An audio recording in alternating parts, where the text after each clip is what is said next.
tarde o temprano. Canarias Radio.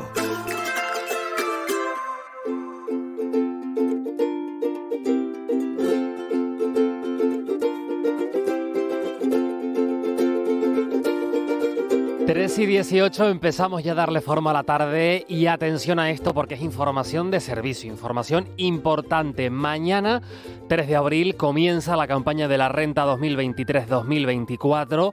Apunten bien estas fechas porque a partir de mañana y hasta el 1 de julio se podrán presentar por internet las declaraciones de renta y patrimonio relativas al año pasado. Del 7 de mayo al 1 de julio, la agencia tributaria podrá confeccionar la declaración de la renta por teléfono. Y a partir del 3 de junio y hasta el 1 de julio, la agencia tributaria podrá hacer esa declaración de la renta de forma presencial en sus oficinas. La campaña de la renta, como decimos, se inicia mañana. Tenemos muchas preguntas al respecto y qué mejor que un profesional para que nos ayude a resolverlas. Carlos Talavera, vocal de la Asociación de Asesores Fiscales de Canarias. Carlos, ¿qué tal? Muy buenas tardes. Hola, buenas tardes, ¿qué tal? Mañana una cita importante en cualquier caso. Sí, además tú lo que has empezado por las fechas, que es lo más importante. Lo que hay que tener en cuenta siempre es que el plazo para presentar la declaración termina este año el 1 de julio. Uh-huh. Y porque el 30 festivo o domingo, ¿no? Entonces, el 30 de junio, quiero decir. Y eso hay que tenerlo en cuenta.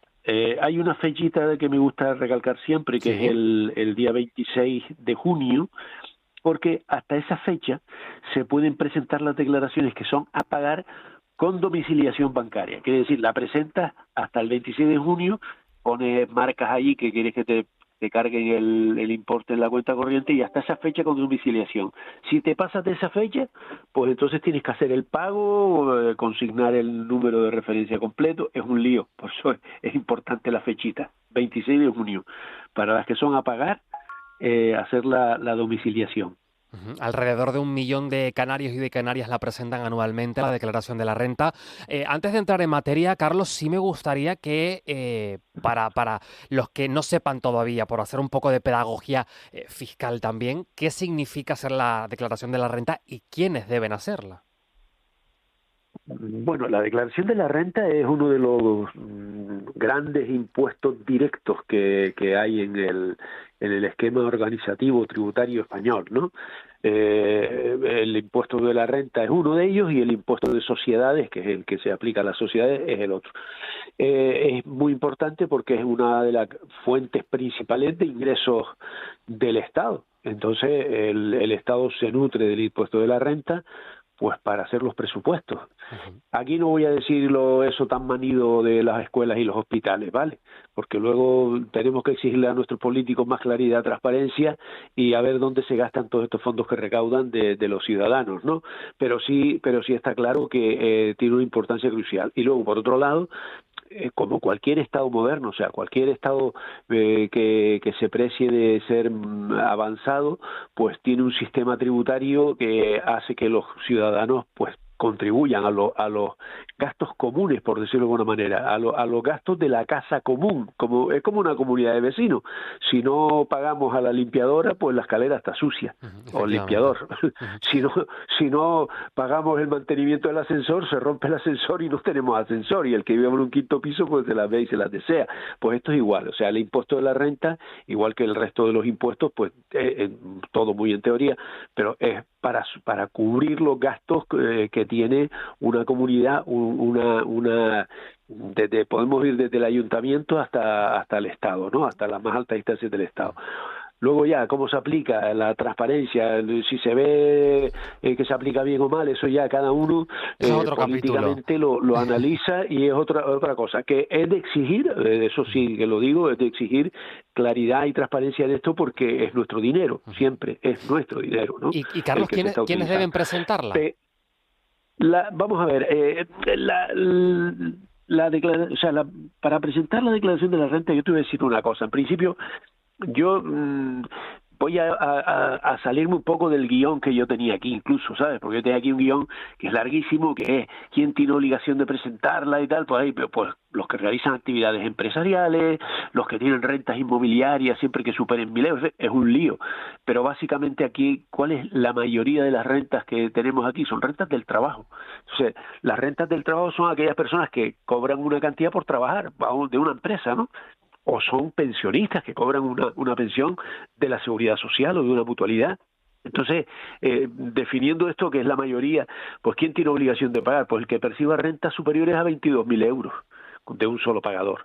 Y cuando se reciban rentas de más de 15.000, de hasta 15.000 euros, si son de más de un pagador, si son de dos pagadores, pues también hay que declarar. Pero esto es un lío que a todo el mundo, a mucha gente se le trastoca. Y Me yo, imagino. esto lo mejor es un ejemplo, ¿no? O sea, tú trabajas por una empresa sola y entonces tú pasas los 22.000, vamos, si pasas los 22.000 euros tienes que declarar sí o sí, pero si no llegas a 22.000 euros trabajando para una sola empresa, ganas 19.000, 20.000 euros al año, pues entonces no tienes obligación de declarar.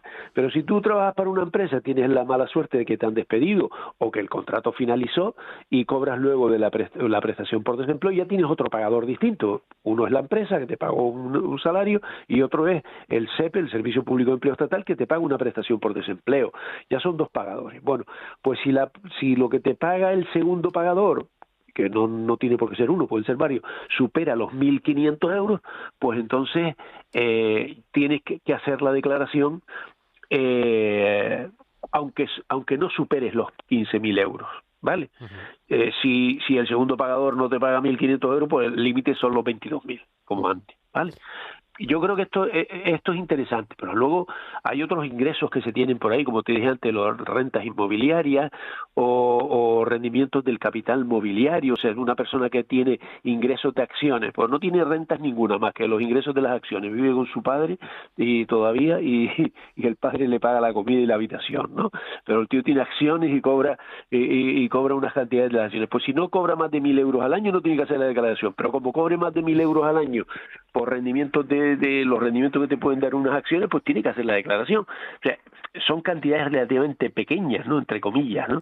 Claro, para ganar 1.000 euros de rendimientos de acciones y eso hay que tener unas cuantas acciones también, ¿eh? Nos ayuda, esto nos ayuda al punto de partida de saber, ¿no? Grosso modo, quiénes deben presentar esta declaración de la renta, Carlos, pero otra cuestión, ¿con qué novedades llega? Llega con muchas novedades, además sabemos que hay un tramo pues estatal y uno autonómico, llega con novedades las deducciones, por ejemplo, para esta campaña. Hay una cosa que es un poco peculiar, que este año ha habido un cambio, porque se han modificado los mínimos exentos, o sea, donde se genera la obligación de declarar.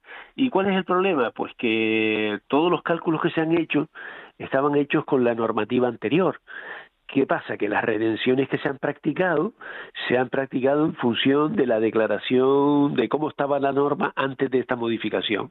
Esta modificación surge pues un poquito ya avanzado el año 2023, se pone en marcha y es buena, es una modificación buena, quiere decir, se le elevan los mínimos exentos, quiere decir, aquellas personas que no tienen que declarar, pues antes era una cantidad de horas más. ¿Qué pasa? Que ahí, al calcularla, antes se calculaban las retenciones en función de que tenías que declarar y a lo mejor ahora resulta que no tienes que declarar. Resultado, presentar la declaración porque casi seguro que te devuelven. Recomendación, calcular la declaración, no presentarla, calcularla. Y si ves que te tienen que devolver, aunque ganes menos de 22.000 euros, si ves que te tienen que devolver, presenta la solicitud de devolución. Porque el problema es que muchas personas dicen, no gané más de 22.000 euros, no estoy obligado. Además, te aparece cuando entras en el programita de Hacienda, te dice, no obligado. Oye, no obligado, pero si resulta que de las retenciones que me han practicado me las tienen que devolver, pues oye, la presento para que me las devuelvan, ¿sabes?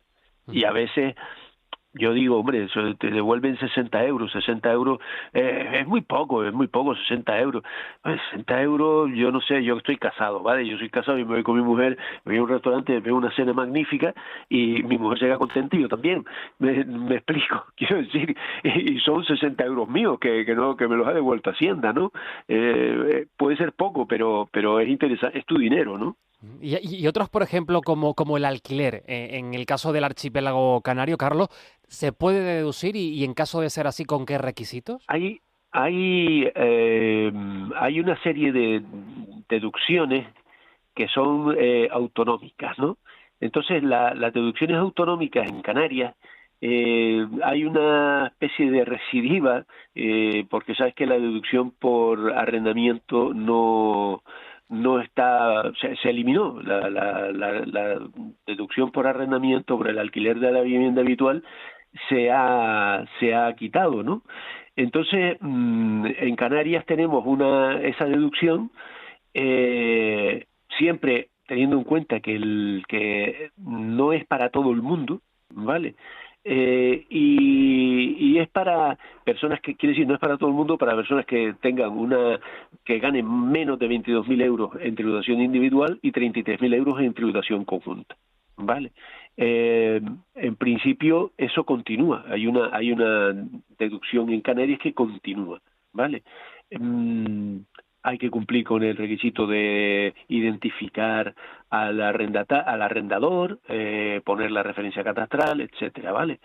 En el ámbito de las deducciones, a mí me gustaría recalcar una que es muy interesante, que es la deducción por nacimiento de hijo, ¿no? Porque hay deducciones que esta deducción por nacimiento de hijo es aquella que pueden aplicarse las personas que han tenido un hijo, ¿no? En el año 2023, y además el por nacimiento o adopción de hijos, y son 240 euros por el nacimiento del primero o segundo hijo, si son 480 euros si es el tercer hijo, ¿vale? Entonces son cantidades que pueden ser interesantes.